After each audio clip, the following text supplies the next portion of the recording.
예, 제보 현황 보고 드리겠습니다. 4월 23일 9시 기준으로 1223명 방문했고 380건의 제보가 접수됐습니다. 매체별로는 SNS 27.11%로 가장 높은 수치를 기록했고 그 뒤로는 네이버 23.42%, 유튜브 13.68%, 커뮤니티 6.32% 순서로 제보됐습니다. 주요 제보 내용을 말씀드리겠습니다. 부정선거 관련 허위사실 및 음모론이 유포되고 있다는 제보가 다수 접수되었습니다. 특히 트위터에는 중앙선관위가 이미 51.2%의 득표율로 민주당 후보의 당선을 준비했다는 근거 없는 내용을 담은 유튜브 댓글 캡처 이미지가 공유되었고 해당 게시글은 민주당 지지율이 낮으니 사전투표를 이용해 표를 조작할 수 있을 것이다 라는 극단적인 음모론성 댓글이 이어지고 있습니다. 이와 같은 부정선거 음모론은 4월 22일 DC 인사이드 국민의힘 비대위 갤러리 커뮤니티에서도 그대로 인용되어 유포되고 있습니다. 4월 21일에는 부동산 스터디라는 네이버 카페에서도 가짜 투표지로 인해 국민의힘 후보가 무조건 패배할 것이다. 4천만 명의 중국인들이 투입됐다. 제2의 4.19 혁명으로 국민이 이길 것이라는 허위사실을 선동하는 무분별한 내용이 게시되고 있습니다. 민주당을 중국과 연관지어 공사나 프레임을 씌우려는 시도도 확인되고 있습니다. 4월 22일 DC 인사이드 국민의힘 비대위 갤러리에서는 민주당이 중국인을 위한 일자리를 한국인이 넘보면 형사처벌하는 법안을 발의한다는 터무니없는 내용의 게시글이 유포되고 있습니다. 불법 선거운동이 의심되는 카톡 단체방에서는 여전히 내란을 옹호하는 선동이 이루어지고 있습니다. 제보자는 본인의 동의 없이 63 비대위 전체방이라는 단체 채팅방에 강제로 초대되었으며 그곳에서 서부지법 자유청년들은 죄가 없다, 즉각 석방하라는 문구를 기반으로 행진을 모의하는 등 내란을 정당화하려는 내용이 공유되고 있습니다. 해당 단체방에서는 선거와 관련된 정치적 선동까지 이루어지고 있다는 점에서 불법 선거운동이 의 가능성도 함께 제기되고 있습니다. 주요 대응 현황 말씀드리겠습니다. 이진숙 방송통신위원장의 정치적 중립 위반 행위에 대한 대응입니다. 이진숙 방송통신위원회 위원장은 지난 3월 23일 본인의 페이스북 SNS를 통해 최상목 대행이 현행범이라면 이재명 대표도 현행범이다라고 주장했습니다. 방송통신위원장이 4.3 재보궐선거 기간에 4.2 재보궐선거 기간에 정부 여당을 편들고 야당을 비방하는 등의 행위로 명백한 정치적 중립을 위반한 겁니다. 이는 선거법과 국가공무원법을 위반한 행위입니다. 이뿐만 아니라 이진숙 위원장은 3월 5일 인터뷰를 통해서 자신의 탄핵 심판은 민주당, 민노총, MBC 대 이진숙의 싸움이다는 정치적 중립을 위반하는 발언도 이어졌습니다. 우리 국민소통위원회에서는 이진숙 방송통신위원장의 선거법, 국가공무원법 위반 혐의에 대해 경찰 고발을 대응하고 있다는 점 말씀드리겠습니다. 언중위 제소 및 심리 결과 등 언론 대응 현황 보고드리겠습니다.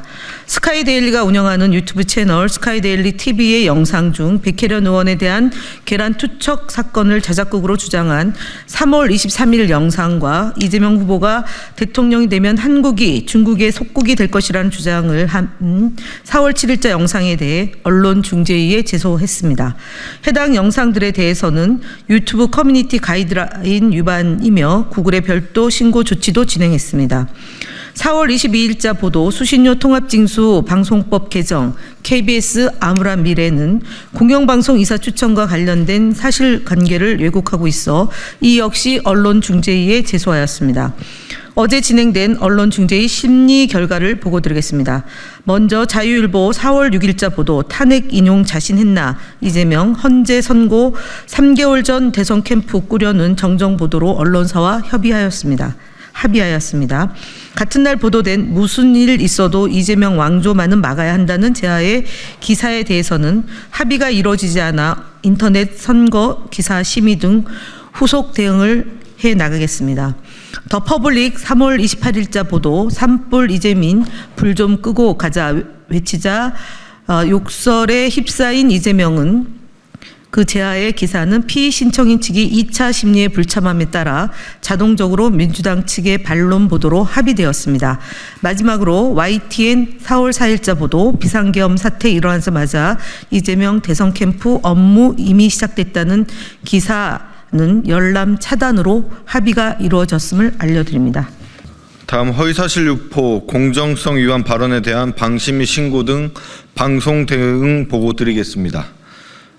지난 4월 21일 채널A 뉴스 탑10에 출연한 한 패널은 더불어민주당 대선 경선 과정에 대한 당원과 지지자들의 반응을 논평하면서 지금 보면 지난 총선부터 정교하게 짜여진 거거든요. 경쟁자들을 다 제거한다 라는 말이 그때부터도 있었고 다 대선 주자급이 공천을 못 받거나 뭐 이런 식으로라며 마치 더불어민주당 경선에 대해 짜여진 각본이 있는 것처럼 언급하였습니다. 이는 사실이 아닌 부분에 대해 마치 사실인 것처럼 내용을 단정적으로 언급하여 시청자들을 혼동케 한 것입니다. 또한 4월 21일 채널A 김진애 돌직구 쇼에 출연한 국민의힘 각규택 의원은 저는 공대명으로 바뀔 수 있다고 봐요. 공포의 대통령 후보, 90%의 지지를 받는다. 이런 것은 숫자가 주는 어떤 공포심이 있어요. 국민들이 보시기에 과연 민주적인 정당인가? 이 후보가 정말 대통령이 되었을 때 어떤 반대의 여론, 이런 부분에 귀를 기울일 수 있을까 하는 공포의 수준까지 저는 간다고 보여집니다.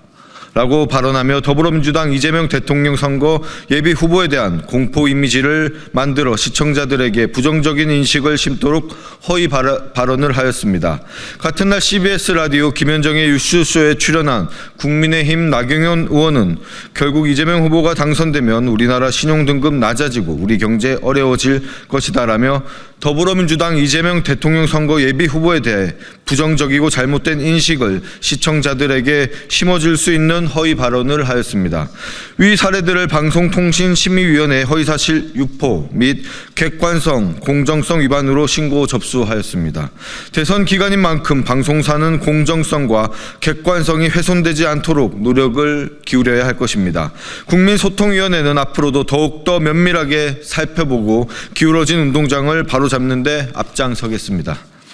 다음 국민의힘 거짓말 시리즈 94번째입니다. 권성동 국민의힘 원내대표가 4월 22일 개최된 자당의 원내대책회의에서 민주당이 관천법 개정에 반대하는 근본적 이유는 친중 사대주의 때문, 지금 진행되고 있는 중국의 서해 공정에 대해서도 단 한마디도 못하고 침묵하고 있다라고 주장했습니다. 더불어민주당의 친중 프레임을 씌우기 위해 중국의 서해 구조물 설치 논란을 지속해서 언급하며 친중 사대주의를 운운하며 거짓말을 하고 있는 것입니다. 하지만 우리 당은 4월 19일 조승래 수석 대변인 브리핑을 통해 중국 측의 한중 잠적 조치 수역의 무단으로 고정식 구조물을 설치한 것에 대해 강한 유감을 표한 바 있습니다. 또한 그 이전인 3월 25일 박경미 대변인, 3월 26일 김병주 최고위원 등 논평과 모두 발언을 통해 중국의 영토 주권 침해 행위를 반대한다는 입장을 수차례 표명하였습니다. 그렇게 권성동 원내대표의 한마디도 못하고 침묵하고 있다는 것은 명백한 거짓말입니다. 또한 간첩법의 경우 개정안의 국가기밀과 군사기밀 범위가 모호해 우리 국민에게도 피해가 갈 수 있다는 우려와 악용 가능성이 있어 신중히 검토하자는 입장임에도 권성동 원내대표는 친중 사대주의 때문이라는 거짓말을 하였습니다.